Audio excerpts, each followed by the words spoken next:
Good morning, Glue Troopers. Oh, I love coffee.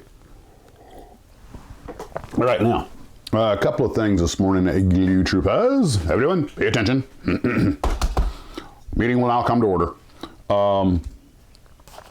First off, I was digging around for something. I came across this. It's just a pair of multi-purpose scissors that are still in the plastic that were in this drawer for years. And the scissors I've had have been dull for a while, and I gotta get more, and I totally forgot I had these, which brings up a question for all of us.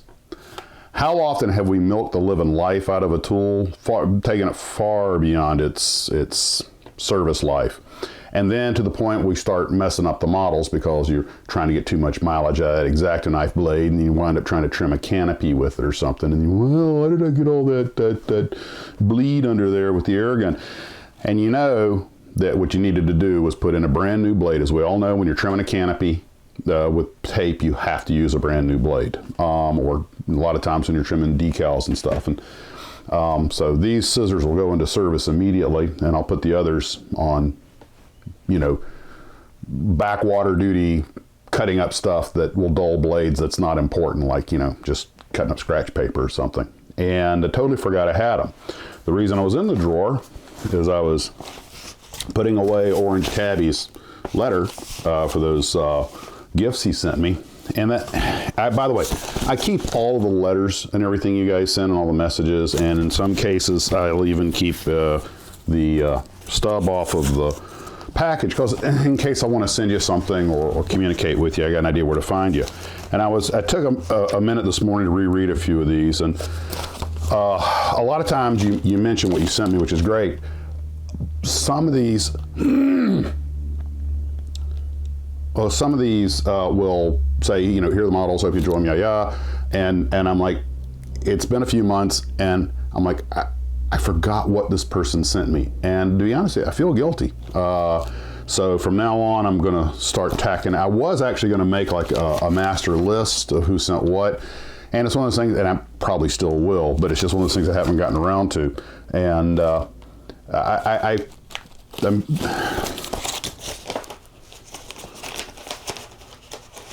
I am extremely grateful that this little package of goodwill represents what this channel's about to me. This is the trophy, the generosity and good feelings that are in there.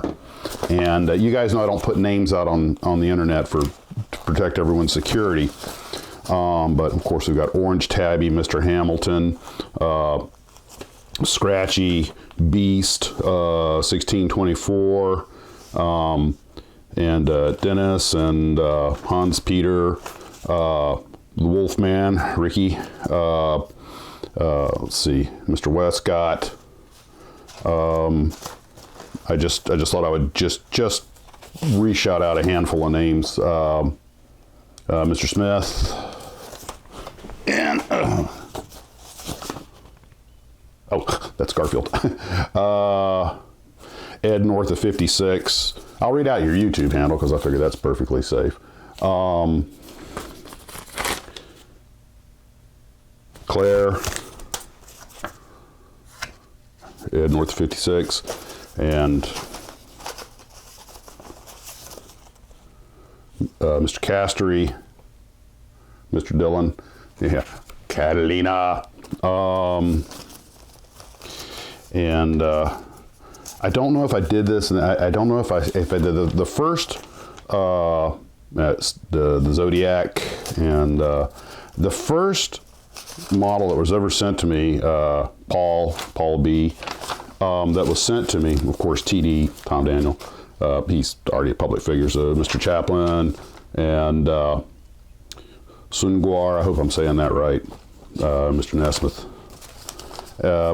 but Mr. Brantley, Mr. Adams, Mr. Cassidy. But the first kit that was sent to me was the Puss Moth. And I said it right that time, not Puss Moth, Puss Moth. And I had no idea what was to follow. I'm still blown away by all this. And now that I have given a gracious thank you, I must now pick your brains.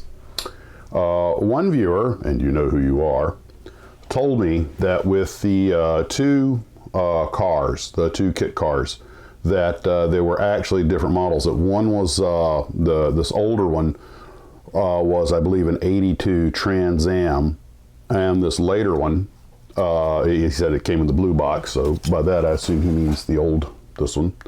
And it says 1980. You know, a golden opportunity to win a 1984 Corvette. So obviously, this car had to be '84 or earlier. So that would make that the, I believe, the '82 Trans Am. And he said the other one was off of an '85, and it's this kit, and he said that's off of an '85 Firebird. I believe that's what he said off the top of my head. I should have written it down.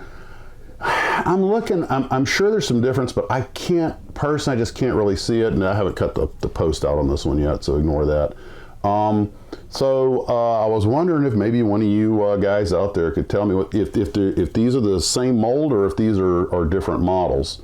And I'm just kind of curious now. I was up last night looking at '82 Trans Ams and '85 Firebirds, and was, well, of course there's different versions of both cars, but it was a little hard to tell the difference in them. They didn't get away with it, the Berlinetta body style, I think. I remember when those things, when that body style first came out around, I think it was, gosh, what was it, 80, 81, 82? I remember sitting in one in the dealership. I was still in the Army up at Fort Campbell, Kentucky, and I was like, wow, this is a slick-looking new car. Also on this one, I don't know if you can tell, I mean, when you're far away from it, it doesn't matter, but when you're up close, you can see there's a little bit of an orange peel to this. Now, this is just the first coat. And there was a little damage to the model right here. I'm going to try and buff out and then repaint. But it's minor. If I can't get it out, I'll just, you know, make it look like a dent. But at the moment, this earlier kit is the one I was planning to make KITT, and the other one KARR. But I'm not sure there's really any difference in them. The instructions are the same. The instruction sheets are identical. So that was something I wanted to throw at you guys, your morning research exercise. And Timmy's. So the Wedell-Willaims is coming along okay, again very slow. I'm showing you here where I had to bob off part of the cylinder heads to get the cylinder to the cowling to close, and one of you had warned me it was tight, and you weren't kidding. And I'm just surprised, everything about this kit is so good, and it is for the advanced modeler. And I figure, well, I'm assuming the idea was when they made it, they had to know that this issue existed. So I'm thinking they probably made it the way they made it so that if you wanted to show the model airplane with the cowling off, because it's got little exhaust pipes that you glow on the rear of every single cylinder, and you're not going to be able to see them with the cowling on. I don't even know if I'm going to put them on because you're just not going to be able to see them. But if you were to pose the model with the cowling off, then of course you'd have this highly detailed engine. And I'm thinking that was kind of the reason they went for all the detail, to give you that option. And probably the same reason Revell and these other companies made those magnificently detailed engines that most of us probably covered up with the cowling. And but if you're going to have it, you know, like with the cowling closed up, like it would be ready to fly, then you're definitely going to have to file that thing down a fair bit, as I did. And I did, you know, sand fit until I could, and right now it will just barely close because I didn't want to take it off too much. But still very, very impressed with the kit. Doesn't have alignment pins on a lot of the major components, but then again, they tell you in the instructions, this is for the advanced modeler. This is not a beginner's kit. But again, going very slow with it. And today, unless something crops up unexpected, I don't have anything going on today, so I can get some modeling done. So hopefully this evening's report will have some progress made. My plan is just to build all day today, and maybe even crank on some other projects, just depending on how I feel. You know, keep it fun. I mean, go until, you know, you feel like, okay, I need to go do something else for a while. Get out of the fumes, man. Oh, we've got a gorgeous day here in Florida. So a little bit of wind blowing, but not too terrible. I found a park nearby. It's a public park. It's about 3 or 4 soccer fields. It's way closer than the other place I went. And I'm thinking maybe weekday, nice weather, nobody's out there. Maybe I can sneak out and launch a rocket. Possibly. No promises. I still haven't even made the nose cones for most of them. So that's where we're at today. That's pretty much all I got. So let me get to work. I want to thank you guys for tuning in. Oh, by the way, I wore my Evil t-shirt today, Evil Empire t-shirt today in honor of KARR, who gets no love. He's like lore, you know. Now there's your crossover. Time travel, or maybe they find KITT, you know, they find KITT and KARR in the future, or Data and lore come back to the past, and they, you know, of course, KARR and lore, you know, team up, and Data and KITT team up, and there's your silly geek fantasy. Because remember, that's how my brain works.